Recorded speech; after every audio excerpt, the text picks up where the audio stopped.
लोग बाइबल ग्रंथ ప్రతి ఒక్కరు బైబిల్ తెరిచి దేవుని యొక్క వాక్యాన్ని జాగ్రత్తగా మనం గమనిద్దాం. हर एक बाइबल ग्रंथ को खोलेंगे, परमेश्वर के वचन को ध्यान से सुनेंगे. ప్రియులారా, प्रियो, ఫిలిప్పీయులకు రాసిన పత్రిక మరి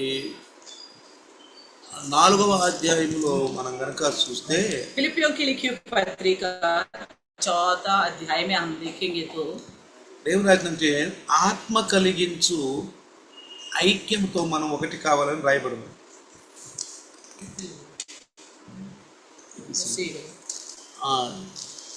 ఎఫెసీ 4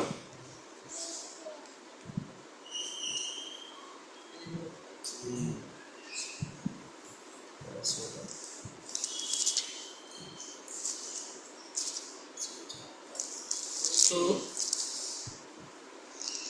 आइए, పవిత్రాత్మ మనతో ఏమంటాడంటే, पवित्र आत्मा परमेश्वर हमसे क्या कहता है. ఆత్మ కలిగించే ఐక్యత ఉంటే మనము ఒకరికొకరు మాట ప్రేమించుకోవాలి.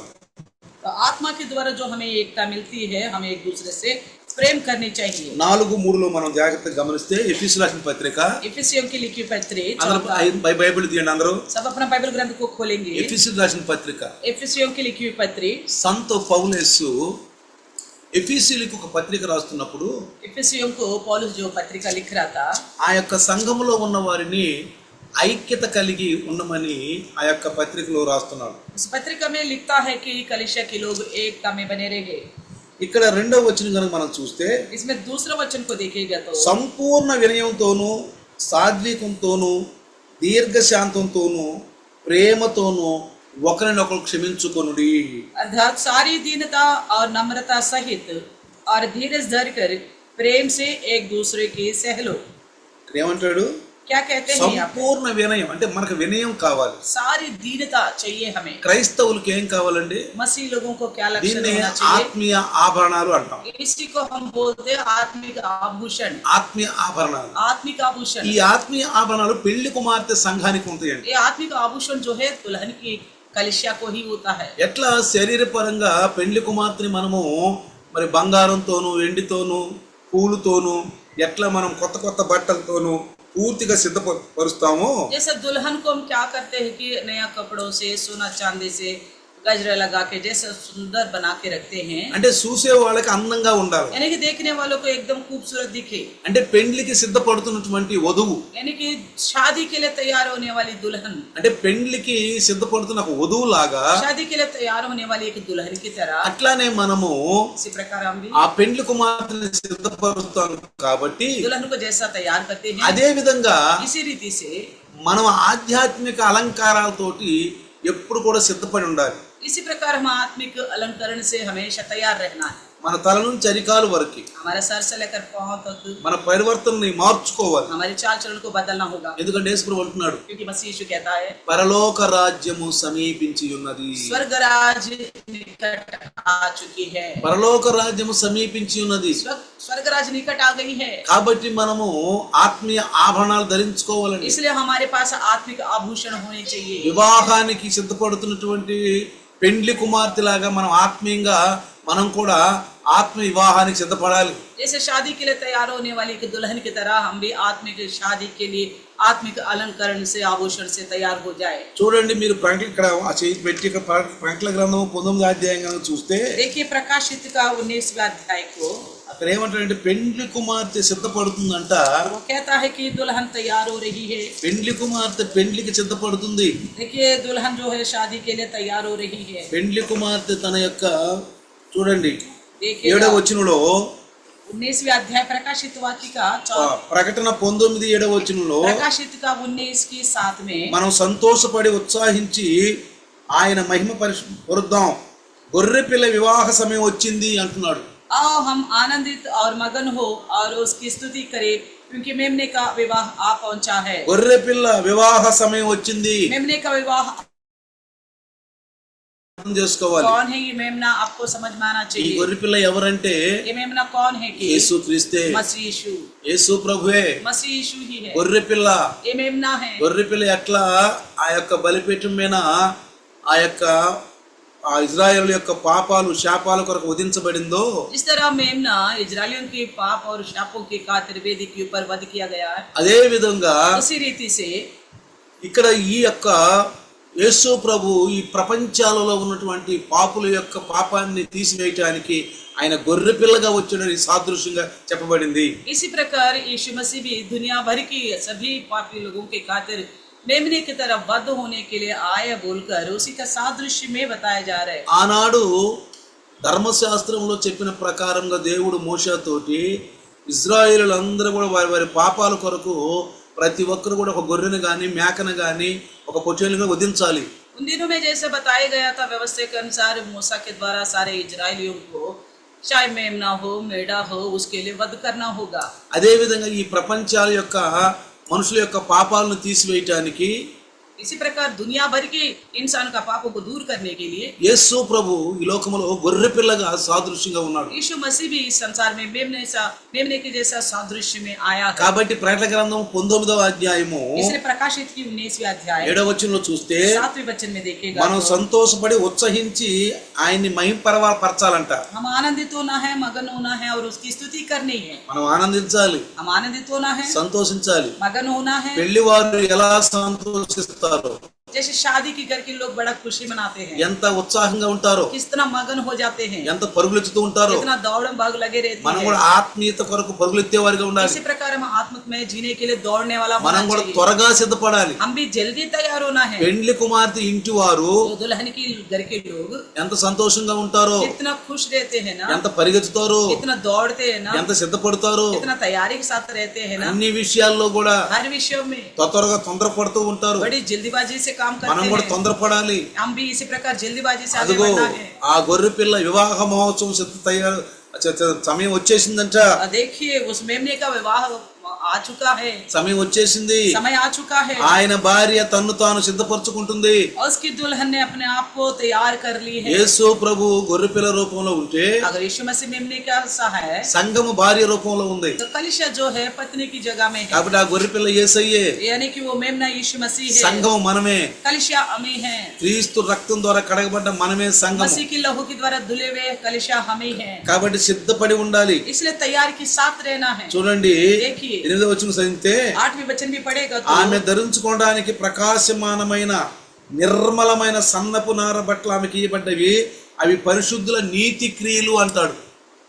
और यहाँ पे लिखा है कि क्योंकि उस महीन मलमल का अर्थात पवित्र लोगों के धार्मिकता का काम है, जो उसके लिए चमकदार महीन मलमल पहने हुए अधिकार दिया गया था.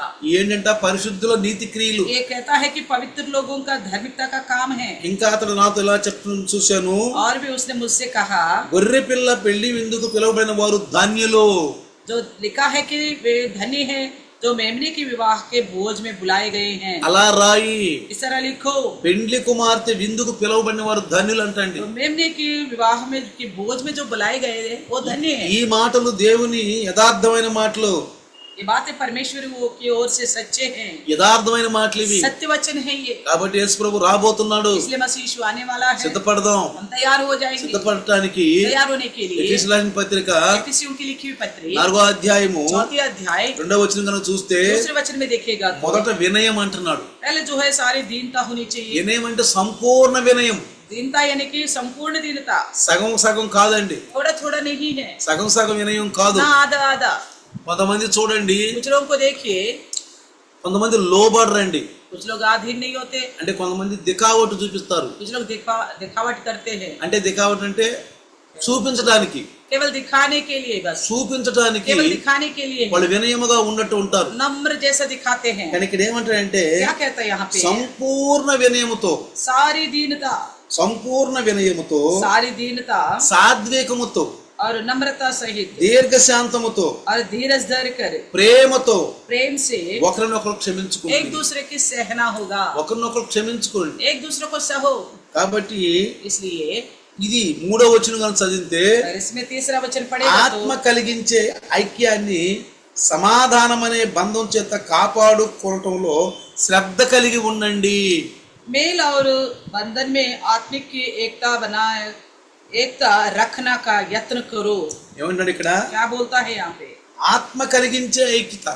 आत्मा में एकता चाहिए, మనకు అందుకే ఆత్మ కావాలండి. इसलिए हमें एक आत्मा चाहिए. అందుకే అంటాడు इसलिए कहता है రోమాపత్రికలో, रोमियो की लिखी पत्री में, క్రీస్తు ఆత్మ లేనివాడు నా వాడు కాడు. जिस किसी के अंदर मसीह की आत्मा नहीं है वो मेरा नहीं है बोलता. క్రీస్తు ఆత్మ మనకు ఉండాలి. मसीह की आत्मा हमें होनी चाहिए. 3.5 సంవత్సరాలు యేసు క్రీస్తులో ఆత్మ ఉండి 3.5 वर्ष यीशु मसीह के अंदर पवित्र आत्मा था, అద్భుతమైన కార్యాలు చేసాడండి. अद्भुत कार्य करवाया है, అద్భుత కార్యాలు చేశాడు. अद्भुत कार्य करवाया है. చూడండి, देखिए మీరు అపోస్తుల కార్యము प्रेरितों का काम देखेंगे, 10వ అధ్యాయము अध्याय 10 38 చదివితే 38 वचन पढ़ेगा तो అపోస్తుల కార్యము प्रेरितों का काम 10వ అధ్యాయము 10 का 38 వచనం చదువుతాం. 38 वचन पढ़ेंगे. परमेश्वर ने इस रीति से यीशु नासरी को पवित्र आत्मा और सामर्थ से अभिषेक किया, वे भलाई करता और सबको जो शैतान के सताए हुए थे अच्छा करता फिरा, क्योंकि परमेश्वर उसके साथ था. దేవుడంట యేసు ప్రభుతో ఉన్నాడంట. परमेश्वर जो है मसीह यीशु के साथ था. యేసు ప్రభుతో దేవుడు ఉన్నాడు. यीशु मसीह के साथ परमेश्वर थे, ఇది వాగ్దానం చేసాడండి. क्योंकि वादा किया था మన ఇమ్మానుయేలు, वो इम्मानुएल है. ఇమ్మానుయేలు इम्मानुएल ఆయన మనతో ఉంటాడు, वो हमारे साथ रहेगा, మీతో కూడా ఉన్నాడు. अभी आपके साथ भी है. ఎవరు కూడా ఏ విధంగా కూడా భయపడకూడదు. इसलिए कोई किसी रीति से डरना नहीं. నాకు నేను ఒక్కనే అనుకోకూడదు, वो ये ना सोचे मैं अकेला हूँ, నేను ఒంటరి వాడిని मैं అనుకోకూడదు. अकेला ना समझे कोई. దేవుడు మనతో ఉన్నాడు. परमेश्वर हमारा साथ है, ప్రతి ఒక్కరు हर एक దేవుడు మనతో ఉన్నాడు. हमारे साथ है परमेश्वर. నాకేం భయం లేదు, मुझे कोई डरने की आवश्यकता नहीं, నాకేమీ లేవు. कोई कमी नहीं है मेरे लिए. దావీదు అన్నట్టు दाऊद जैसा कहता है ना, కీర్తనలు 23 అంటాడు, जैसे भजन 23 में कहता है, ఇదిగో నా కాపరి, देखिए मेरा चरवाहा, ఆయన నా కాపరి, यहोवा मेरा चरवाहा ఆయన है, నాతో ఉన్నాడు, वो मेरे साथ है, నాకేమీ లేమి కలదు. इसलिए मेरे लिए कोई घटी नहीं होगी, ఏ కొదువ ఉండదు మరి. कोई घटी नहीं होगी. కాబట్టి అలాంటి విశ్వాసులు దేవుడికి కావాలి.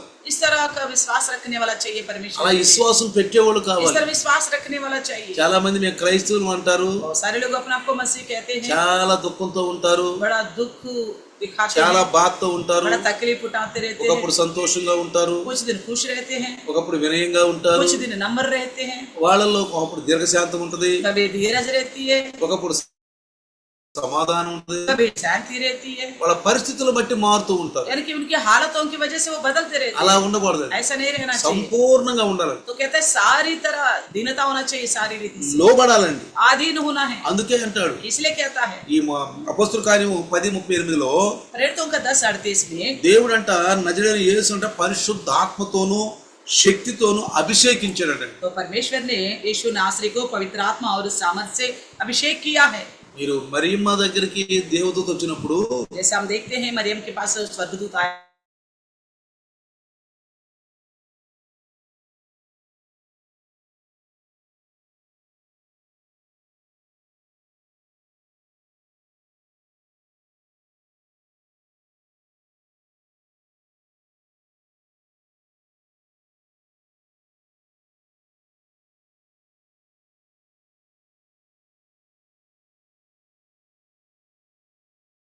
వచ్చినప్పుడు पास परमेश्वर का दूत जब पहुंची, మరియమ్మ నీవు గర్భవతి అవుతున్నావు అని చెప్పినప్పుడు, जैसे मरियम से कहा गया था तू गर्भवती होगी, నేను పురుషుని ఎరగిన దానను, वो मरियम कहने लगी मैं पुरुष को तो जानती नहीं हूँ, నేను పురుషుని ఎరగిన దానను, నాకు వివాహం కాలేదు, पुरुष को नहीं जानती क्योंकि मैं शादी भी नहीं हुई, నేను కన్యకను, मैं तो कुंवारी हूँ, నేను ఎలా గర్భవతిని అవుతాను मैं कैसे गर्भवती हो सकूंगी. అని ఎప్పుడు చెప్పినప్పుడు, जैसे पूछा तो పరిశుద్ధాత్మ నీ మీదకి వస్తాడు, पवित्र आत्मा तुम्हारे ऊपर उतरेगा, సర్వశక్తిమంతుని యొక్క ఆ శక్తి నిన్ను కమ్ముకుంటుందంట. तो सर्वशक्तिमान परमेश्वर का सामर्थ तुझ पर छाया करेगा. పరిశుద్ధాత్మ నిన్ను ఆవరించుద్ది, यानी कि पवित्र आत्मा आपके ऊपर उतरेगा, సర్వశక్తిని ఆ సర్వోన్నతుని యొక్క శక్తి నిన్ను కమ్ముకుంటుంది. सर्वशक्तिमान परमेश्वर की छाया तुम्हारे ऊपर आएगा. పుట్టబోయే వ్యక్తి పరిశుద్ధుడు. इसलिए जो पैदा होगा वो पवित्र होगा. కాబట్టి ఇక్కడ देखिए ఈ అపోస్తుల కార్యంలో प्रेरितों के काम में 10వ అధ్యాయం 38వ వచనంలో కనుక మనం చూస్తే 10:38 में जैसे देखते हैं, ఇక్కడ ఏమంటాడంటే, क्या कहता है, నజరేయుడైన యేసునంట, नासरी यीशु को యేసుని దేవుడు పరిశుద్ధాత్మతోను శక్తితోను అభిషేకించాడని చెప్తున్నాడు. ఇక్కడ ये लिखा गया कि यीशु नासरी को पवित्र आत्मा और सामर्थ से अभिषेक किया है. దేవుడు ఆయనకి తోడై ఉన్నాడు, परमेश्वर उनके साथ थे, దేవుడు ఆయనకి తోడై ఉన్నాడంట. परमेश्वर उनके साथ था. కాబట్టి इसलिए ఆయన అందరికీ మేలు చేస్తూ वो सबके साथ भलाई करता रहा। అపవాది చేత పీడించబడిన వారందరినీ जो शैतान से जितने लोग झिकड़े हुए थे స్వస్థత పరుస్తూ उन ఉన్నాడు. सबको चंगा करता ఆ रहा। శక్తి ఉందండి. उनके पास वो शक्ति है। ఎవరైనా అనారోగ్యులుగా ఉంటే अगर कोई बीमारी है వాళ్ళు ప్రభువుని అడగాలి, वो प्रभु से मांगना होगा, ప్రభువా నన్ను प्रभु స్వస్థపరచాలి. मुझे चंगा करो। ఈ నమ్మకం మనకు ఉండాలి, ये भरोसा हमारे पास होनी ఈ चाहिए, విశ్వాసం అనే వరం మనకు ये ఉండాలి. विश्वास का वरदान हमारे पास होना అయ్యా चाहिए। నన్ను ముట్టయ్యా, प्रभु मुझे छू लेना, నన్ను బాగు చేయయ్యా, मुझे चंगा నేను करना, అనారోగ్యంలో ఉన్నానయ్యా, मैं बीमारी अवस्था में हूँ। తప్పకుండా అడిగితే తప్పకుండా ఆయన బాగు చేస్తాడు. अगर मांगेगा तो वो जरूर देगा, తప్పకుండా బాగు చేస్తాడు. जरूर ठीक करेगा। మనం ఎవరం కూడా చింతపాల్సిన పని లేదు. चिंता करने की आवश्यकता नहीं है। దేవుడు మనతో ఉన్నాడు, परमेश्वर हमारे साथ है, మనకు ఒక సహాయకుడు ఉన్నాడు. हमारे लिए एक सहायक है। యేసు ప్రభు అన్నాడు, मसीह यीशु ने कहा था, ఇదిగో ఒక సహాయకుడు, मेरे लिए एक सहायक ఒక है, ఆదరణకర్త एक सहायता करने మన वाला దగ్గరికి వస్తాడు. हमारे पास आएगा। ఆయన వచ్చాడు ఈ భూమి మీదకు. वो आ गए इस धरती पर। యేసు ప్రభు వాగ్దానం చేసినట్లుగా मसीह यीशु जैसा वादा किया యేసు था, ప్రభు తండ్రి దగ్గరికి వెళ్ళి जैसा यीशु पिता के पास गए थे, ఆయన తండ్రిని విజ్ఞాపన చేసినప్పుడు पिता से जब विनती किया था, అదిగో ఆ పరిశుద్ధాత్మ భూమి మీదకి వచ్చాడు. देखो पवित्र आत्मा प्रभु इस धरती पे आ गया। మనల్ని అనాథులుగా వదిలిపెట్టిన हमें अनाथ नहीं छोड़ने का बोला, వేరొక ఆదరణకర్త వస్తాడు. आपके लिए एक सहायक आएगा। ఆ దినాల్లో మొదటి శతాబ్దంలో उन्हीं दिनों यानी कि पहली शताब्दी में అక్కడ ఉన్నటువంటి ప్రతి ఒక్క యొక్క ఆ జనరేషన్ లో ఉన్న ప్రతి ప్రాంతంలోనూ అదిగో యేసు ప్రభు ఒక ఆదరణకర్తగా ఉన్నాడు. उस समय की अपनी पीढ़ी के बीच में यीशु मसीह एक आदर्श बन के रहा। ఎంత మందితో ఆయన దగ్గరికి వచ్చారో जितने लोग उनके पास आए थे అందరిని ఆదరించాడు, सबको उन्होंने सहायता किया, అందరిని స్వస్థపరిచాడు, सबको चंगा किया, ప్రతి ఒక్కరిని స్వస్థపరిచాడు. एक को चंगा कर दिया। కాబట్టి ఇక్కడ इसलिए మీరు గనక అపోస్తుల మత్తయి సువార్త देखिएगा मत्ती सुसमाचार, మత్తయి సువార్త అందరూ తీయండి. मत्ती सुसमाचार 8వ అధ్యాయంలో కనుక మనం చూస్తే अध्याय 8 में देखे, చూడండి, దేవుడు యేసు ప్రభు ఇచ్చిన శక్తి వలన तो परमेश्वर ने यीशु मसीह को जो सामर्थ्य दिया था, యేసు ఆ శక్తి వలన उस सामर्थ्य के द्वारा 8వ అధ్యాయము अध्याय 8 मत्ती का 16వ వచనం కనుక మనం చదివితే वचन 16 पड़ेगा तो చూడండి, సాయంకాలం అప్పుడు జనులు దెయ్యాలు పట్టిన అనేక మందిని ఆయన దగ్గరకు తీసుకొని వచ్చారు. ఆయన ఒక మాటతో దెయ్యాలను ఎల్లగొట్టేశాడంట, రోగులందరినీ బాగు చేశాడంట.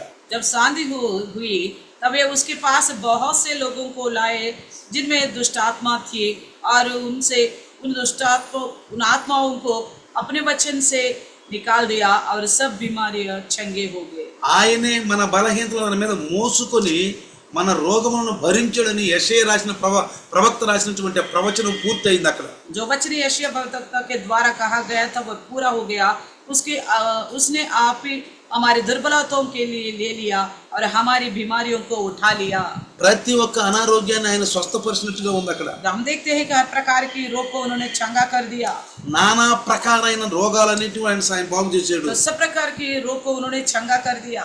కాబట్టి इसलिए చూడండి, देखिए దేవుని యొక్క శక్తి యేసు ప్రభువులో ఉంది. तो परमेश्वर का सामर्थ्य मसीह यीशु में है, కాబట్టి మనం అందరం కూడా ఆయన శక్తిని పొందుకోవాలి. इसलिए उस शक्ति को पाना है। ఆయన శక్తిని పొందుకోవాలంటే अगर उनकी शक्ति पाने के మనం लिए సిద్ధపడాలి. हम तैयार होना है। మనం పెండ్లి కుమార్తె లాగా हम दुल्हन की कलीसिया की तरह, ప్రతి ఒక్కరు పెండ్లి కుమార్తె లాగా సిద్ధపడాలి. हर एक दुल्हन की तरह तैयार होना है। ఆ సిద్ధపాటు మనకు కలిగి ఉండాలి. इस तरह का तैयार हमारे अंदर होनी ఆ चाहिए। సిద్ధపాటు మనలో లేకపోతే अगर ऐसा तैयारी नहीं हमारी अंदर, ఈ ఆఖరి దినాల్లో ఇడవబడతాం. इन आखिरी दिनों में हमें छोड़ दिया जाएगा। ఆయన క్రైస్తవం అయి కూడా मसीह होने के बावजूद ఈ ఆఖరి దినాలు ఇడవబడతాం. इन अंतिम दिनों में छोड़ दिए అదిగో ఆ जाएंगे। గొర్రె పిల్ల వివాహం యొక్క మహోత్సవంలో మనం పాల్గొనం. वो मेमने के विवाह के समय हम पहुंच नहीं पाएंगे। ప్రతి ఒక్కరు కూడా हर एक యేసు ప్రభు యొక్క శక్తిని పొందుకోవాలి. यीशु मसीह का सामर्थ्य को पाना होगा। చూడండి, देखिए, మీకు దావీదు గురించి యోనాతాను గురించి తెలుసు. आपको दाऊद और योनातान के बारे में पता है। 1వ సమూయేలు पहला समूएल 18వ అధ్యాయము अध्याय 18 మీరు 1వ వచనం కనుక చూస్తే 18 का पहला वचन देखिएगा तो మొట్టమొదట ఎప్పుడైతే దావీదును యోనాతాను చూసాడో, जैसा दाऊद को जो योनातान ने देखा था सबसे पहले, అక్కడ చూడండి, वहाँ देखिएगा యోనాతాను హృదయము దావీదు హృదయంతోనంట పెనవేసుకుపోయిందంట. यहाँ पे लिखा गया है कि तब योनातान का मन दाऊद पर ऐसा लग गया कि योनातान उसे अपने प्राण के समान प्यार करने लगा। యోనాతాను దావీదును తన ప్రాణ స్నేహితుడిగా భావించుకుని అతను ప్రేమించడానికి రాయబడింది. तो योनातान दाऊद को अपने प्राण के समान प्रेम करने लगा।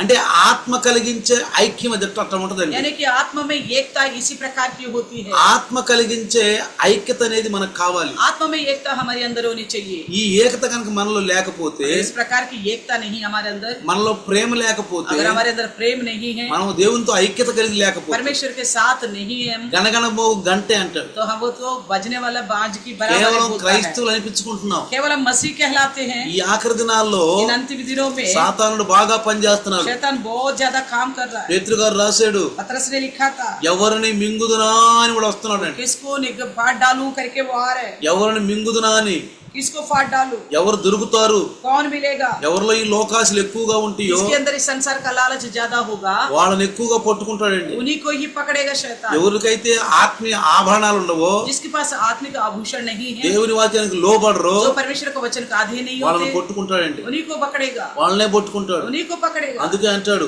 इसलिए कहता ఆయన है, ఎవరిని మింగుదునా అని వస్తున్నాడు. तो शैतान जो है किसको फाड़ डालूं करके आ వాడికి रहा మనం దొరకకూడదు. है, उसके हाथ में हमें नहीं पड़ना है, మనకు శక్తి ఉండాలి. उसके लिए हमें शक्ति होनी మన దగ్గర चाहिए, శక్తి ఉండాలి. हमारे अंदर शक्ति होनी మనం चाहिए, ఆత్మీయ శక్తిని పొందుకోవాలి. हमारे हमने आत्मा में शक्ति पाना है, అది మనమే పొందుకోవాలి. हम खुद पाना है, మనమే అది రిసీవ్ చేసుకోవాలి. उसको पाना है, हम అడగాలి, मांगना है, उसके लिए పరిశుద్ధాత్మ అడగాలి. उसके लिए पवित्र आत्मा को पुकारना है, అడిగితే నిశ్చయంగా మనకి ఇస్తాడు. मांगने से वो निश्चय देता है करके। మనం కూడా हम भी దేవునితోటి ఐక్యత కలిగి ఉండాలి. परमेश्वर के साथ एकता बना रहना है। చూడండి, మొట్టమొదట యోనాతాను దావీదును చూశాడు. जैसा देखा योनातान ने दाऊद को पहली बार, చూసిన వెంటనే जैसा देखा వారిరువురిలో ఒకరిలో ఒకరు ప్రేమ మరి ఎక్కువైపోయింది వాళ్ళలో. तो ये दोनों एक दूसरे से अपने प्राण के से अधिक प्रेम करने लगे। ఇక్కడ ఏమంటాడో చూడండి, చక్కగా బైబిల్ రాయబడి ఉంది. देखिए लिखा हुआ साफ साफ, యోనాతాను హృదయము దావీదు హృదయంతో పెనవేసుకుపోయింది. यहाँ पे लिखा है योनातान का मन दाऊद का मन ऐसा लग गया कि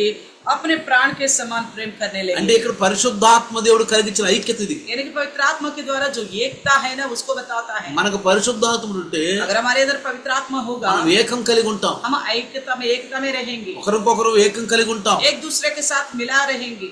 ఇక్కడ यहाँ पे యోనాతాను దావీదును తన ప్రాణం స్నేహితుడు కంటే ఎక్కువగా భావించి योनातान दाऊद को अपने प्राण से भी बढ़कर प्रेम करा, అంతగా ప్రేమించాడు. इससे ज्यादा प्रेम किया है। అందుకే సహోదరులు ఒకరికొకరు ఐక్యత కలిగి ఉండాలి. इसलिए लिखा गया है कि भाई जो आपस में मेल मिलाप से रहना है। కాబట్టి इसलिए ఇక్కడ మనము యేసు ప్రభుల వారు కొండ మీద ప్రసంగంలో यीशु मसीह को देखिए पहाड़ के ऊपर के संदेश में, కొండ మీద ప్రసంగంలో చెప్తున్నప్పుడు पहाड़ के ऊपर संदेश में बताते वक्त రండి చూడండి, देखिएगा, ఇక్కడ 21వ వచనం 22వ వచనం మనం చదివితే 5వ అధ్యాయము 5वें अध्याय का ఇక్కడ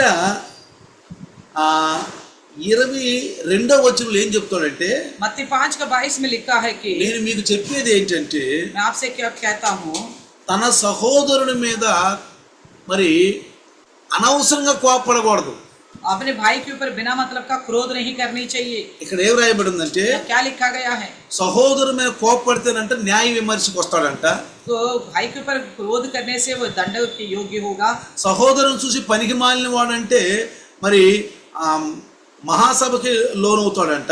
अगर कोई अपने भाई को देखकर निकम्मा कहेगा तो वो महासभा का दंड का योग्य होगा। మూర్ఖుడు అంటే నరకాగ్నికి లోగవుతాడు. अगर कोई कहे अरे मूर्ख, तो नरक की आग के दंड के योग्य ఇక్కడ होगा। మనం గమనించాల్సిందంటే, यहाँ पे क्या पहचानना है हमें, కారణం లేకుండా बिना मतलब का,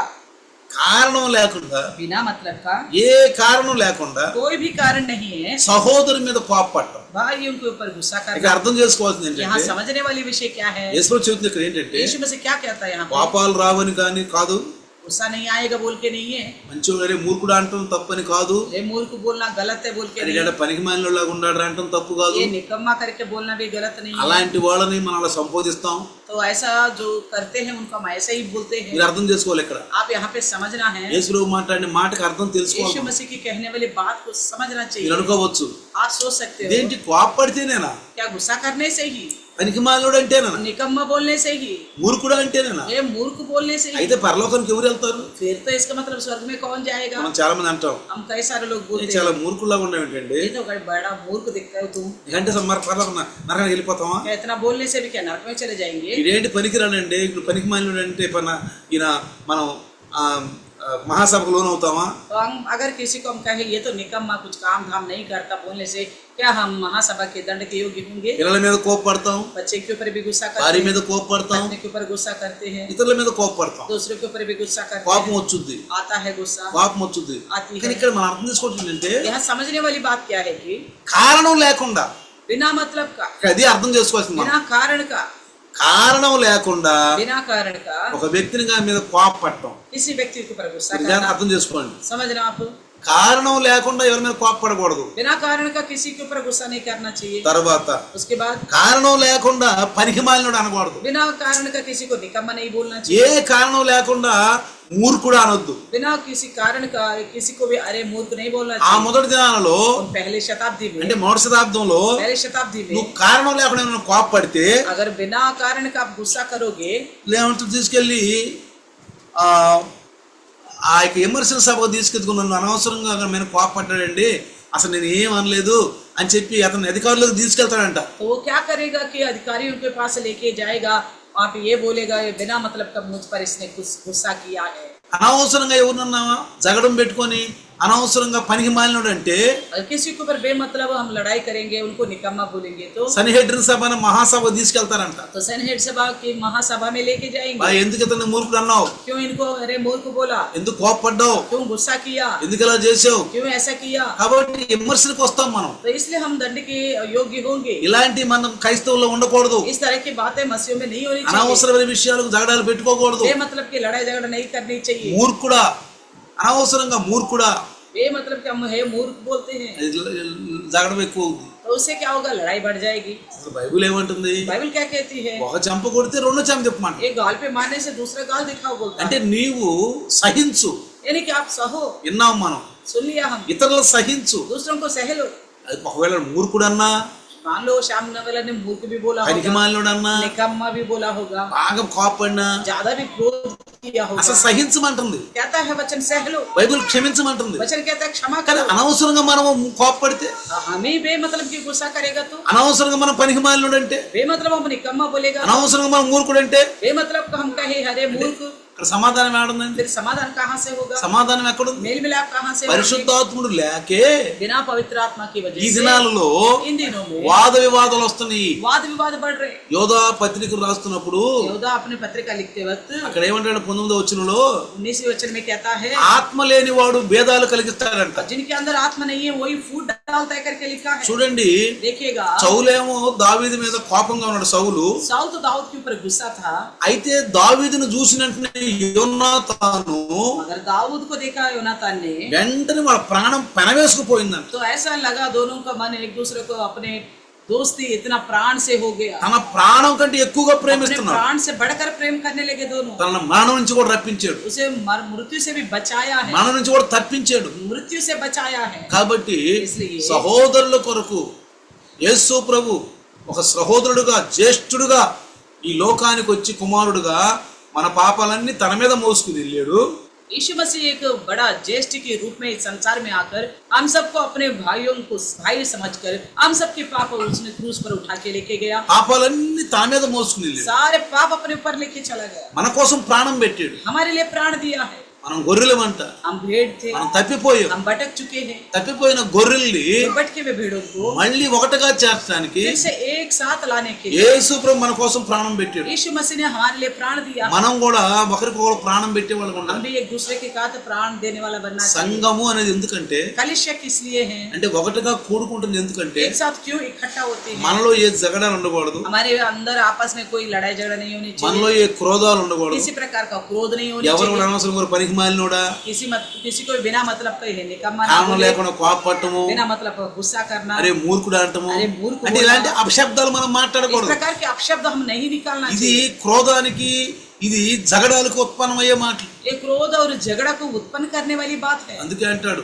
इसलिए कहता है కలకమం రేపేవాడు ఉంటేనంట అందరిలో కలహాలు వస్తాయంట. अगर कोई लड़ाई को बढ़ाने वाला आपस में रहेगा तो सबके बीच में लड़ाई आ जाएगा। కలకపడేవాడు లేకపోతే అక్కడ సమాధానం ఉంటుందంట. अगर गुस्सा करने वाला, लड़ाई करने वाला नहीं होगा तो वहाँ के आपस में लोग में नम्रता, मेल मिलाप बना रहेगा। మన సహోదరుల మీద కోపపడేవాడు సైతానుడు.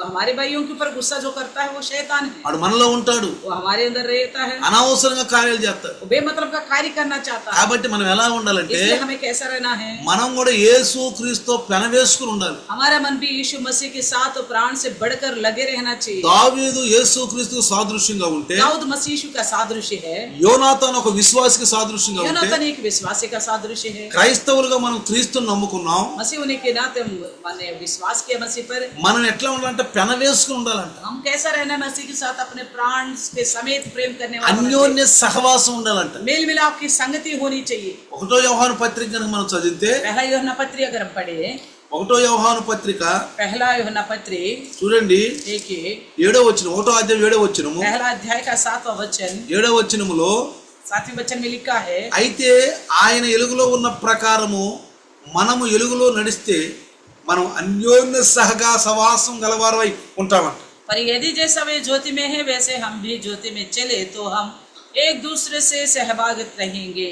ఏమంటే అన్యోన్య సహవాసం, हम एक दूसरे के साथ मेल मिलाप का संगति ఆయన रखने ఎలుగులో वाले। ఉన్న ప్రకారం మనం కూడా ఎలుగులోనే ఉండాలి. जैसा वो ज्योति में थे हम भी ऐसे ज्योति में ही रहना है। యేసు అంటాడు, నేను లోకానికి ఎలుగును అంటాడు, यीशु मसीह कहता है मैं जगत का ज्योति हूँ, ఎలుగును అంటాడు. मैं जगत का ज्योति हूँ। మీరు గనక आप देखिएगा మత్తయి సువార్త मत्ती सुसमाचार, ఆయన బాప్తిసం తీసుకుని जैसे यीशु बपतिस्मा लेकर సాతాను ఓడించి शैतान को हराया, సాతాను ఓడించి शैतान को हराकर 4వ అధ్యాయం చూద్దాం ఒకసారి. 4वां अध्याय में देखिएगा, ఆయన 4వ అధ్యాయము मत्ती के 4वां अध्याय, బాప్తిసం తీసుకుని మరి అరణ్యానికి వెళ్ళి సాతానుని 40 దినాలు రాత్రు పగలు వాడిని ఓడించి, जैसे यीशु मसीह ने बपतिस्मा लिया और जंगल में गया, शैतान को 40 दिन और रात हराया, ఓడించి हराकर చూడండి, देखिए ఆయన నజరేతుని 13వ అధ్యాయం 4వ అధ్యాయం 13వ వచనంలో 4वां अध्याय का 13 वचन में लिखा है, ఆయన నజరేతును విడిచి జెబులూను నఫ్తాలి అనే ప్రాంతాల్లో సముద్ర తీరాన ఉన్న కపెర్నహూము వచ్చి నివసించాడు.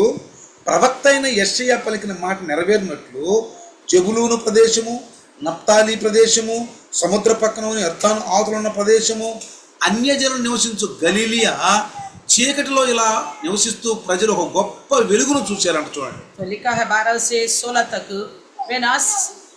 वे नासरत को छोड़कर कफरनहूम में जो झील के किनारे जबूलून और नफ्ताली के देश में है जाकर रहने लगा, ताकि जो यशायाह भविष्यवक्ता के द्वारा कहा गया था वह पूरा हो।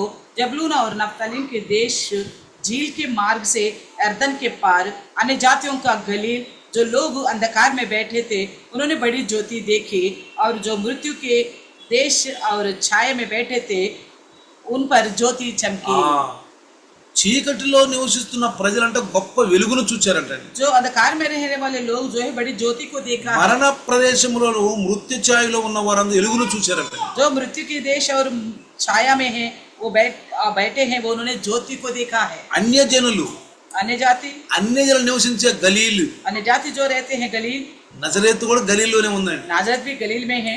అన్యజనులు గలీలీ ప్రాంతంలో చాలా ఎక్కువ మంది ఉన్నారు. अन्य जाति है गलील में बहुत ज्यादा, అందుకే నజరేత్ అంటే ఎవరు కూడా ఇష్టం ఉండదు. इसलिए नाजरत से कोई भी पसंद नहीं करते थे। నాజరేత్ అంటే ఎందుకు ఇష్టం ఉండదు? क्यों पसंद नहीं ఎందుకంటే रखते? నాజరతు గలీల్లో ఉంది కాబట్టి, గలీల్లో ఉన్న అందరు అన్యజనులు కాబట్టి వీళ్ళని ఇజ్రాయేలులు ఒక రకమైనటువంటి ద్వేషంగా చూస్తారు. क्योंकि नाजरत जो है गलील में है, क्योंकि गलील में ज्यादा अन्य जाति है इजराइली, इसलिए इजराइली लोग नाजरत लोगों को छोटे नजर से देखते हैं। అందుకంటాడు నాజరతులో నుంచి మంచి వచ్చిందని చెప్పి నతానీయులు అడుగుతాడు. इसलिए नतानिएल कहता है कि नाजरत से कोई अच्छी वस्तु आ सकती है। యేసు ప్రభువుని గురించి చెప్పినప్పుడు అంద్రియ చెప్పినప్పుడు जब यीशु मसीह को लेकर अंद्रिया ने बताया था, ఏమంటాడు నతానీయులు, क्या बोलता है नतानिएल? నాజరతులో నుండి ఏమైనా మంచి వచ్చుద్దని क्या అడుగుతాడు. नाजरत से कोई अच्छी वस्तु आ सकती యోహాను है? సువార్త 1వ అధ్యాయం చదువుకోండి మీరు. यूहन्ना का पहला अध्याय पढ़ लीजिए। అక్కడ అంటాడు, वहाँ कहता है, యోహాను సువార్త यूहन्ना 1వ सुसमाचार అధ్యాయంలో पहला अध्याय में, ఏమంటాడు చదువుకున్న తర్వాత మీరు, आप बाद में पढ़ लीजिएगा।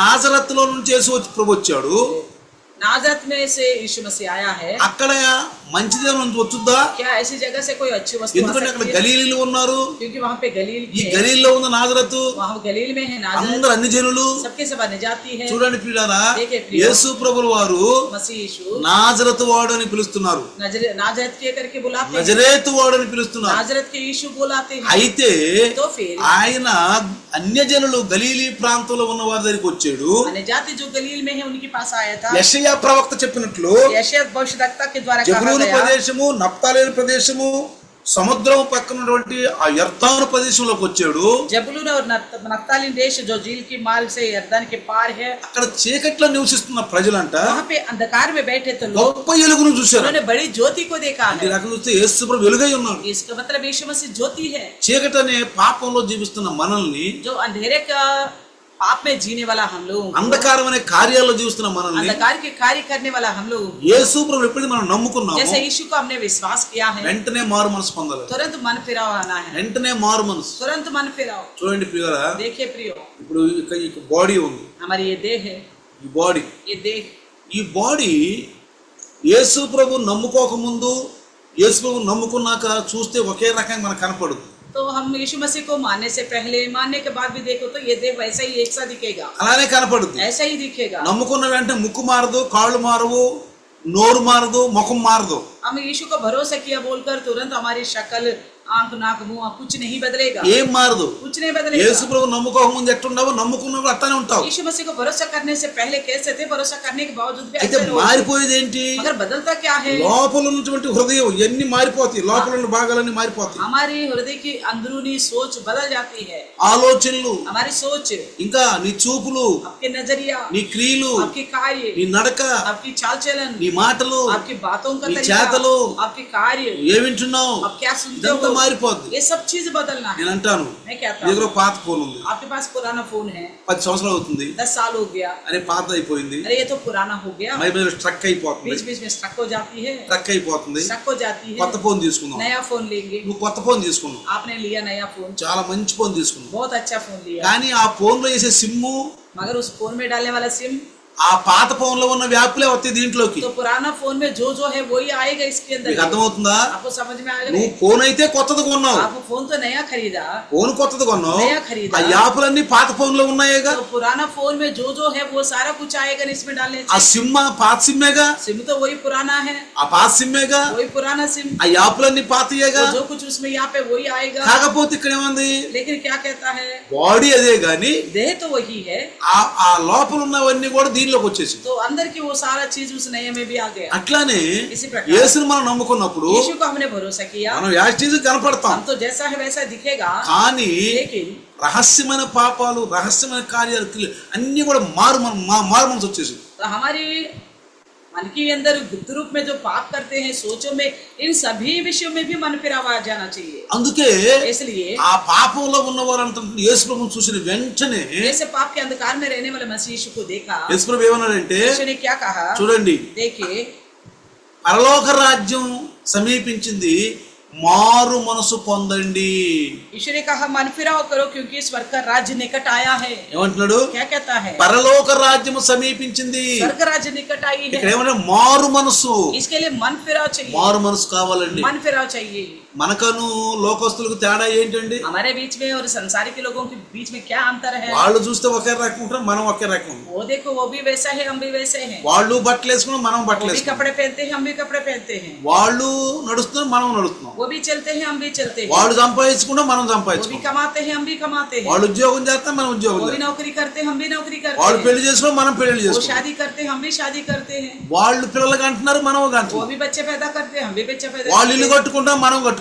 घर बनाते हैं, हम भी घर बनाते हैं, అన్ని కరెక్ట్ గానే ఉన్నాయి. सब चीज सही लग रहा है, ఏమన్నా మార్పు ఏమన్నా? कुछ बदलाव दिखता है, అందుకని మార్పు ఏంటి? मगर बदलावट क्या है, మారు మనస్సు. मन फिराओ। మనం పూర్తిగా మారిపోవాలండి. हमारा मन पूर्ण रीति से बदल जाना है, మన మాటలు అన్ని కూడా మారిపోవాలి, हमारी सारी बातें बदल जाना మన है, చూపులు మారిపోవాలి. हमारे नजरिया बदल जाना మనల్ని है। చూసిన వెంటనే हमें जैसे देखते हैं, లోక చూస్తే ఎట్లుండాలి మనం? लोग हमें देखेगा तो हमें कैसे दिखना है, ఎలాంటి మనుషులురా ये कैसे लोग हैं, ఈ తరంలో इस पीढ़ी में भी ఎలా ఉన్నారని వీళ్ళు? ऐसा है ये लोग। అంటే మనల్ని చూస్తే ఒక ఇంట్రెస్ట్ రావాలి జనాలకి. उनको देखकर एक सोच आना चाहिए, हमें మనల్ని देखते। చూస్తే జనాలకి ఒక ఇంట్రెస్ట్ రావాలి. एक सोच आ जाना चाहिए उनको। అంటే ఏం ఇంట్రెస్ట్? किस प्रकार का? అసలు వీళ్ళు ఎవరు తెలుసుకుందాం. अरे ये कौन लोग हैं, जानेंगे इनके बारे में, ఇలా ఎందుకున్నారు వీళ్ళు ये ऐसा क्यों है ఈ తరంలో? इस पीढ़ी में भी, అంటే నువ్వు పూర్తిగా మారిపోయావు. यानी कि आप पूरा बदल चुके हो। నీ బట్టలు మారిపోయి, अब कपड़े पहनने का तरीका बदल गया, నీ వేషం మారిపోయింది, वेशभूषा बदल गया है, మొదట్లాగా లేవు నువ్వు, ఇప్పుడు पहले जैसा नहीं हो, అంతా మారిపోయింది। सब चीजों में ఎప్పుడైతే बदलाव లోపల హృదయంలో మార్పు వచ్చుద్దో जैसा हृदय के अंदरूनी में बदलावट आ నీ जाती పైన है, వేషాలన్నీ కూడా మారిపోతాయి, आपके ऊपर की वेशभूषा सब बदल जाएगा, అన్ని మారిపోతాయి। सब चीज बदल అంటే जाएगा। నువ్వు మారు మనసు పొందుతున్నావు। इसका मतलब आप मन फिराव कर रहे हैं। అందుకంటాడు పరలోక రాజ్యం సమీపించింది, इसलिए कहता है स्वर्ग राज्य निकट आया है। వాళ్ళంటే ఎలుగును చూశారంటండి, वहाँ के लोगों ने रोशनी को देखा ఆ है, జబులూను వారు, वो जबलून के लोग, నఫ్తాలి వారు, नफ्ताली के लोग, సముద్రం పక్కన ఉన్న యర్దాను వారు, झील के मार्ग पर जो यर्दान है वो वहाँ के लोग, గలీల్లో ఉన్న అన్ని జనులు, अन्यजाति जो गलील के हैं, ఆ పాపంలో నివసిస్తున్న వారు, पाप में रहने वाले, ఆ శాపంలో ఉన్నవారు, जो शाप में रहने वाले, పాపం అనే మరణంలో ఉండేవారు, पाप का मृत्यु में जो रहे हैं, వాళ్ళందరూ కూడా మరణ ఛాయలో ఉన్నారంటండి। तो वो अंधकार की मृत्यु की छाया అంటే में ఇప్పుడు है, చనిపోతే यानी कि अभी వాళ్ళు मरेंगे, నరకానికి వెళ్తారు। वो नरक में जाएंगे। మరణం అంటే రెండు విధాలండి, मृत्यु तो दो तरह की है, మీరు అనుకోవచ్చు आप सोच सकते మనకు हैं కూడా మరణం వచ్చుద్ది కదా। हमारे लिए तो मृत्यु होगी, మరణం రెండు విధాలు, मृत्यु दो तरह का है, ఒకటి శారీరక మరణము, एक तो शारीरिक मृत्यु, రెండు ఆత్మ మరణం। दूसरा आत्मिक मृत्यु। శారీరక మరణం అందరికీ ఉంటది, शारीरिक मृत्यु सभी लोगों के लिए होगा, అందరికి ఉంటది, सभी लोगों के लिए, కానీ लेकिन ఆత్మ మరణం ఉంటదండి। आत्मा की मृत्यु होगी, అంటే ఆత్మను తీసుకెళ్లి నరకంలో చేస్తాడు, यानी कि आत्मा को ले जाके नरक में डालेगा, నరకంలో చేస్తాడు। नरक में डालेगा, అది తప్పించుకోవటానికి उससे बच निकलने के लिए అందుకే है। మనకి యేసయ్యను నమ్ముకున్నాం। इसलिए हमें यीशु मसीह को भरोसा ఇక్కడ करने। మీరు 1వ యోహాను రాసిన పత్రికలో यहाँ पहला यूहन्ना की पत्री में చూడండి, देखिएगा, ఆయన ఎలుగై ఉన్నాడు యేసయ్య, ज्योति है वो यीशु मसीह स्वयं, ఆయన నమ్ముకున్నాం మనం। उस पर हमने भरोसा की है। మనం అన్యోన్య సహవాసం కలిగి ఉండాలంట, हम मेल मिलाप की संगति रखना चाहिए उनके మనం साथ, ఎలుగులో నడవాలంట, हमें ज्योति में चलना అంటే होगा, యేసు క్రీస్తు అడుగుజాడలు నడవాలి, यानी कि मसीह यीशु की पदचिन्हों के अनुसार चलना యేసు है, ప్రభు చెప్పినట్టుగా నడవాలి, यीशु मसीह के कहने के अनुसार चलना है। అన్యోన్య సహవాసము గలవారై ఉండాలి। हमें एक दूसरे से सहभागिता रखना ఎలా चाहिए। దావీదు యోనాతాను ఒకరినొకరు ప్రేమించుకున్నారో, जिस तरह योनातान दाऊद एक दूसरे से अपने मन से संपूर्ण प्रेम किया है, ఒకళ్ళ ప్రాణంతో ఒకళ్ళు ఐక్యం కలిగి ఉన్నారో, अपने एक मन दूसरे के मन के साथ पूरी रीति से అట్లా जुड़ा हुआ మనం కూడా है। యేసు ప్రభుతో ఐక్యం కలిగి ఉండాలి। इसी प्रकार हम भी मसीह यीशु के साथ पूर्ण रीति से जुड़े रहना चाहिए। యేసు ప్రభుతో ఐక్యత కలిగి ఉంటాం అంటే यीशु मसीह के साथ एकता बना के रखने का మన దగ్గర मतलब, బైబుల్ ఉందండి, अब उसके लिए हमारे पास बाइबल है, ఈ బైబుల్ ఉంది, ये बाइबल ग्रंथ है। ఈ బైబుల్లో ఉన్న ప్రతి విషయాన్ని జాగ్రత్తగా క్షుణ్ణంగా చదవాలి, इस बाइबल ग्रंथ के हर एक विषय को ध्यान से पढ़ना होगा, సంఘములో వినాలి। कलिशा में सुनना होगा, చూడండి, చదవాలి, पढ़ना है, వినాలి, सुनना है, గ్రహించాలి, समझना है, అనుసారంగా उसका నడవాలి। अनुकरण करना है। చూసారా, देखा, 4 విషయాలు। चार बातें हैं। ఒకటేంటి, पहला विषय ఒకటి బైబుల్ చదవాలి, बाइबल को पढ़ना है, 2 दूसरा వినాలి, सुनना है, 3 तीसरा అనుకరించాలి, उसका अनुकरण करना है, 4 चौथा వినాలి, వినాలి, చదవాలి, వినాలి, గ్రహించాలి, దాని అనుగుణంగా నడవాలి। सुनना है, पढ़ना है, सुनना है, समझना है, उसका अनुकरण करना है। అంటే ఇక్కడ అర్థం ఏంటంటే, इसका मतलब क्या है? క్రైస్తవులకు ఒక పని ఉంది, సిద్ధపాటు ఉంది। मसीह लोगों के लिए एक तैयार होने का है। ఇందాక నేను చెప్పాను, पहले मैंने बताया था, పెండ్లి గృహాన్ని చూస్తే और दूल्हा का यानी कि जो शादी का घर को देखो, చాలా ఉత్సాహంగా ఉంటారు, बड़ा खुशी से रहते అటు हैं, ఇటు పరుగులెత్తూ ఉంటారు, इधर उधर दौड़ते रहते చాలా हैं, బిజీలో ఉంటారు, बड़ा बिजी रहते हैं, సిద్ధపాటులో ఉంటారు। क्योंकि तैयारी के साथ रहते हैं, ఎందుకంటే వివాహం రాబోతుంది, क्योंकि शादी का समय आने वाला है, వివాహం రాబోతుంది, शादी का समय ఒక आने वाला సంతోషమైన దినం एक రాబోతుంది। खुशी का दिन आने वाला है। మనం కూడా ఎలా ఉండాలండి, हम भी कैसा रहना है? మనం కూడా ఎలా ఉండాలి, मसीह में कैसा रहना है? పెండ్లి కుమార్తె సంఘంగా। दुल्हन की कलिसिया जैसा, అంటే వినయం, సంపూర్ణ వినయం కలిగి ఉండాలంటే, यानी कि सारी प्रकार का दीनता होना चाहिए, సమాధానం కలిగి ఉండాలి। नम्रता होनी चाहिए। చూసే ఇందాక देखा है ना, ఎఫెసీయులకు రాసిన పత్రిక एफिसियों की लिखी हुई पत्री 4వ అధ్యాయం 4 अध्याय का 3వ వచనంలో 3 वचन में ఎలా ఉండాలంట, कैसा रहना? ఆత్మ కలిగించు ఐక్యతతో ఉండాలి మనం। आत्मा के द्वारा हम एकता में बंधे रहना है। యేసు క్రీస్తు వాక్యంలో మనం కలిసి గనక అన్యోన్య సహవాసం కలిగిన మనం ఉంటే, यीशु मसीह के वचन के द्वारा जुड़कर अगर मेल मिलाप का संगति रख पाए तो అన్ని మనలో మార్పులు వచ్చేస్తాయి। सब प्रकार की बदलावट आ जाएगा हमारे अंदर। మనకు పెండ్లి కుమార్తె ఆభరణాలు ధరించుకుంటాం, हम जैसे दुल्हन आभूषण पहनती है, हम आत्मिक आभूषण को అవి पहनेंगे। నీతి క్రియలు అంటారు। वो कहता है कि धार्मिकता का काम है वो। ఈ దినాల్లో इन दिनों में సాతాను మనలో చాలా బలహీనత తెస్తాడండి। शैतान जो है बहुत सारे कमजोरियां लेके आ रहे हैं। వింటున్నాం కదా, हम जितने विषय सुनते हैं, బైబిల్లో ఉన్న ఎన్ని కూడా ఇప్పుడు జరుగుతున్నాయి। बाइबल में जितने सारे विषय वो सारा पूरा हो रहा है। అది ముందుగా ఎందుకు वो రాయించాడంటే, पहले ही क्यों लिखवाया है? అవి విని इन बातों को सुनकर గ్రహించి समझकर, బాబు సమయం దగ్గరికి వచ్చేసింది, इसका मतलब समय बड़ा नजदीक आ गया బైబిల్లో है। రాయబడిన జరుగుతుంది बाइबल में जो जो लिखा है वो पूरा होते जा रहे हैं, కాబట్టి బైబిల్ నిజము, इसलिए बाइबल सच्चा है, కాబట్టి త్వరగా మనం రక్షించబడాలి, इसलिए जल्दी उद्धार पाना है। రక్షించబడిన వాళ్ళు ప్రభువులో నడవాలి, जो उद्धार पाए हैं वो प्रभु में ही चलना है, రక్షించబడిన వాళ్ళు ప్రభువులోకి నడిపించాలి, जो उद्धार नहीं पाए उनको प्रभु में लेके आना है, మనం కూడా ప్రభువులు నడిపించాలి, हम ही लेके आना है। ఎందుకంటే क्योंकि వీరందరూ గొర్రెలు అన్నాడు, आप सब भेड़ हो बोला। గొర్రె ఏం చేస్తుందండి, भेड़ क्या करती है? గొర్రెల్ని గంటా ఉంటది, और भेड़ों को उत्पन्न करती है। గొర్రెల్ని గంటా ఉంటే भेड़ और भेड़ को पैदा करता है। కాపరి ఏం చేస్తాడు, चरवाहा क्या करता है? మేపుతూ ఉంటాడు, उनको चराता रहेगा, కాపరి మేపుతూ ఉంటాడు, उनको चराता గొర్రె रहेगा। గొర్రెని గంటది. तो भेड़ भेड़ को उत्पन्न మనం करता వాక్యం అనే మేత తింటున్నప్పుడు, है। हम वचन रूपी चारा जैसे खाते हैं, వాక్యం అనే మేత తింటున్నప్పుడు वचन रूपी चारा जैसे మనం खाते हैं, ఆత్మల ప్రభు దగ్గర నడిపించాలి. तो हम आत्माओं को प्रभु के पास लेके आना है। అంటాడు నా స్థలం చాలా ఖాళీగా ఉంది అంటాడు तो कहता मेरी ये जगह बहुत खाली है। యేసు ప్రభు. यीशु मसीह बोलता ఏమంటున్నాడు, है, क्या कहता है? ఇగో స్థలం ఖాళీగా ఉంది देखो అంటాడు. जगह बहुत खाली है। ఇంకేమంటాడు, और क्या कहते ఈ हैं? దొడ్డివి గాని గొర్రెలు ఏరే ఉండయి, और भी भेड़ है जो इस भेड़शाला का మనందరం नहीं ఒక है। దొడ్డి గొర్రెలు, हम सब तो एक भेड़शाला के हैं। అందరం అన్యోన్య సహవాసం కలిగి ఉన్నాం, हम आपस में मेल मिलाप का संगति रखते हैं, సమాధానంగా ఉన్నాం, बड़ी समाधान से रहते हैं, వినయంగా ఉన్నాం, बड़ी नम्रता पूर्वक रहते ఒకరినొకరు हैं, एक ప్రేమించుకుంటున్నాం, दूसरे से प्रेम रखते हैं। యోనాతాను దావీదులాగా పెనవేసుకుని ఉన్నాం, जैसे योनातान दाऊद एक दूसरे का मन से बढ़कर प्रेम करते वैसा है हम। ఒకరిది ఒకరి ప్రాణంతో అంటే పెనవేసుకుపోయిందని, एक के मन दूसरे के मन के साथ पूरी तरह लिपटा हुआ करके ప్రాణ స్నేహితులాగా ఉన్నారు, वो प्राण मित्र की तरह रहा, ప్రాణం ఇచ్చేవాళ్ళలాగా ఉన్నారు. प्राण देने वाला जैसा మన रहा। కోసం యేసయ్య ప్రాణం ఇస్తే हमारे लिए यीशु ने प्राण दिया, మనము రక్షించబడి इसलिए हम उद्धार पाए మన हैं, పాపాలకు ప్రాయశ్చిత్తం కలిగి क्योंकि हमारे पापों का प्रायश्चित మనం हो गया। ఎంతమంది రక్షించి ప్రభు దగ్గర तो తీసుకొస్తాం. फिर इसके लिए हम कितने लोगों को प्रभु के पास ला रहे నీ बचाने के సాక్ష్యం लिए? చెప్పు, आप अपना गवाही बताओ, నీ సాక్ష్యం చెప్పు, अपनी गवाही बताओ। దైవదోసం నిన్న వాక్యం చెప్పు. प्रभु के दास के पास जो सुना वो वचन ఏ बताओ, వాక్యం నిన్ను తాకుతుందో जो भी वचन आपको छू लेता ఆ है వాక్యం చెప్పు, ఇతరులకు वही చెప్పు. वचन बताओ दूसरों యోజన को भी। వాక్యం విన్నారు, मैंने आज वचन सुना हूँ, ఇది ముందు బైబిల్ వాక్యం. देखो ऐसा है बाइबल का वचन। యేసు ప్రభు మన ఈ లోకానికి వచ్చాడు, यीशु मसीह संसार में आए నీ थे, సాక్ష్యం ఎలా మారేవో సాక్ష్యం చెప్పు. आपका गवाही बताओ, आप जैसा बदल गए थे। ఇదిగో ఈ దొడ్డివి కానివి ఇంకా వేరే గొర్రెలు ఉన్నాయి అంట. कहता है और भी भेड़ जो इस भेड़शाला का नहीं है। ఆ దొడ్డి అంటే సంఘం అండి. ये भेड़शाला यानी कि कलिशा, ఈ సంఘంలో ఉన్న గొర్రెలు इस कलिशा की भेड़ గొర్రెని గంటది, और भेड़ को उत्पन्न करती గొర్రెలు है, తీసుకురావాలి ప్రభు దగ్గరికి. यानी कि भेड़ों को लेके आना మనకు प्रभु పని के पास। ఉంది, हमारे पास काम है, మనకు పని ఉంది, काम है, మనం సిద్ధపడబడాలి. हम तैयार होना మనం है। పెండ్లి కుమార్తె సంఘం, हम दुल्हन की कलिशा है, పెండ్లి కుమార్తె సంఘం. दुल्हन की कलिशा है। అందుకే ప్రియులారా, इसलिए प्रियो, యేసు ప్రభు నమ్ముకున్న ప్రతి ఒక్కరు కూడా जो यीशु मसीह पर भरोसा करते हैं वो हर एक సంతోషంగా ఉండాలి, खुश रहना है, సమాధానంగా ఉండాలి, शांति से रहना है, కారణం లేకుండా కోపపడకూడదు, बिना मतलब गुस्सा नहीं करना चाहिए, మూర్ఖులు అనకూడదు. ये मूर्ख नहीं बोलनी चाहिए, ఇంకేముంది, పరిహిమానులా ये निकम्मा అంటే नहीं ఈ बोलना మాటలు चाहिए। జగడాన్ని గుర్తిస్తాయి. यानी कि ये बातें जो झगड़ा को उत्पन्न करता అవి है, మనకు శోభ ఇవ్వవంట. ये मसीह लोगों के लिए शोभा नहीं देता, అలాంటి వచ్చిన శోభ ఇవ్వవు. मसीह लोगों के लिए शोभा नहीं ఎవరన్నా देता। అలా అన్నా గానీ మనం క్షమించాలి, अगर कोई ऐसा हमारे साथ करे तो भी हम क्षमा करना है, మనమే అనకూడదు. हम नहीं बोलना चाहिए రేపు बल्कि నరకానికి వెళ్తామంట, तो ऐसा में हम नरक में जाएंगे, ఆ యొక్క తీర్పులో ఉంటామంట, उस न्याय विमर्श में रहेंगे, తీర్పులో ఉంటాం. न्याय विमर्श में రేపు रहेंगे। జరగబోయే తీర్పు कल का दिन होने वाला न्याय विमर्श का दिन కాబట్టి है, రండి.